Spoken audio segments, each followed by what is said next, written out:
Hi, my name is Sanchari and this is Kitchen Tales.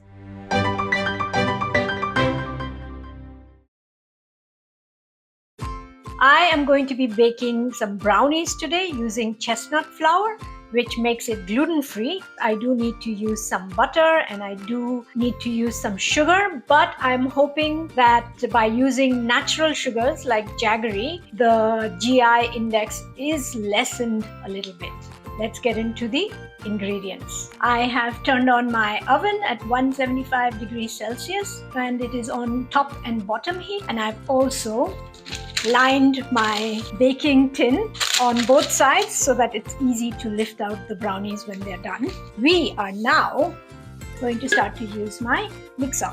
I'm going to put in the sugar. So that is 200 grams of jaggery basically. So it's natural sugar, and I'm hoping that because it is natural sugar, it is not too bad for my health.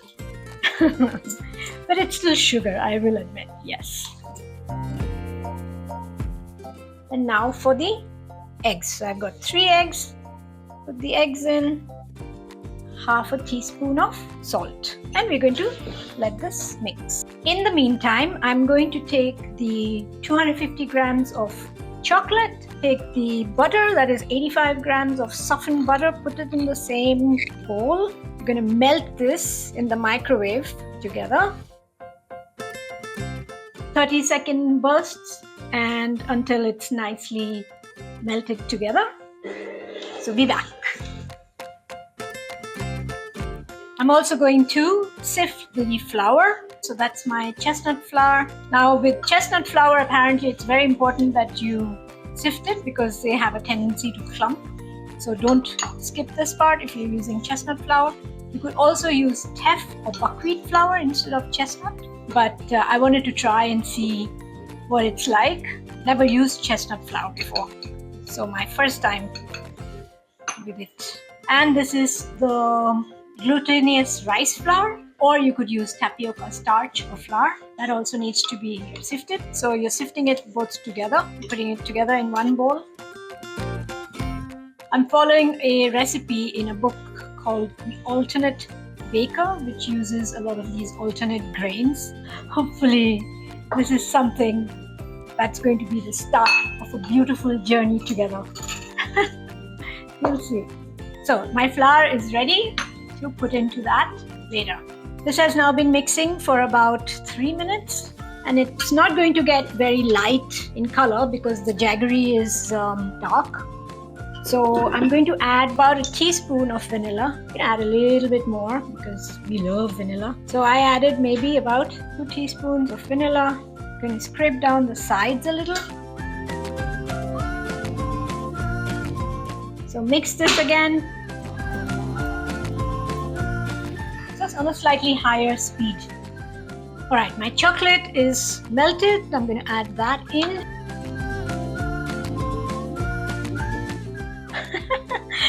This is a strange angle to be pouring the chocolate in with. I'm going to now mix this in on low speed. I love chocolate.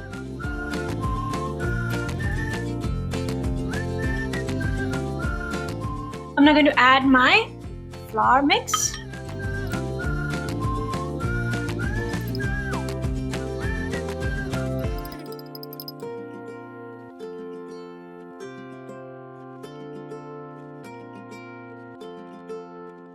Okay, now we just mix this until it is properly mixed in. Just a little bit. You don't want to over mix it until you can't see any more of the white streaks. I think that's good. Okay, so just now mix it up, like make sure there's no flour stuck anywhere.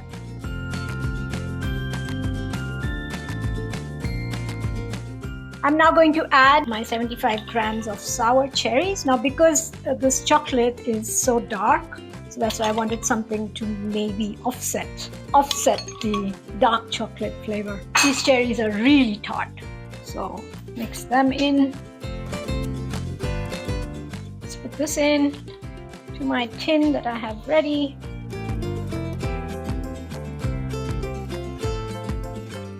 I haven't had brownies in ages. And I've been having this craving for sweets again. Not a good thing. But, you know, sometimes. And it's, I guess, the change in the weather also, because it's getting warmer. And I would have thought that when it gets warmer, you wouldn't want to eat anything but just drink cold stuff. But instead, I've had this craving for chocolates and anything sweet. And ice cream. Yay, that's the next thing to make. Let's make some ice cream. That'll be fun. Some gluten-free, dairy-free, not sugar-free ice cream. So I'm going to put this in the oven at 175 degrees Celsius for half an hour. So I'll see you in half an hour. Hey, so I'm back after about 45 minutes. My brownies took half an hour to bake, and then I left it out for about 15 minutes on my counter. Now I'm going to put it on this wire rack. Just going to make sure that there's nothing stuck. So, it's still pretty hot. It smells really amazing. We're going to let this cool completely before we cut into it. So I should be back in another 20 minutes. See you then. All right. It's been 20 minutes. I can't wait any longer. I'm going to put this on this board and start to cut. Oh, but before I do, because this is going to be really, really sticky, so I'm going to get some water so I can wipe my knife off. All right, so I'm back with my knife, with a napkin, some hot water. Let's see.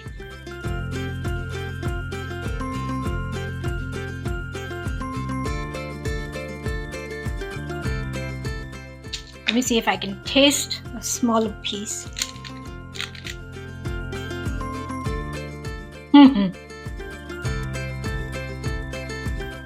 Oh, no, it's kind of gooey and it's really nice. It's not yet completely cold, but it tastes freaking amazing. A little bit of the sour cherry.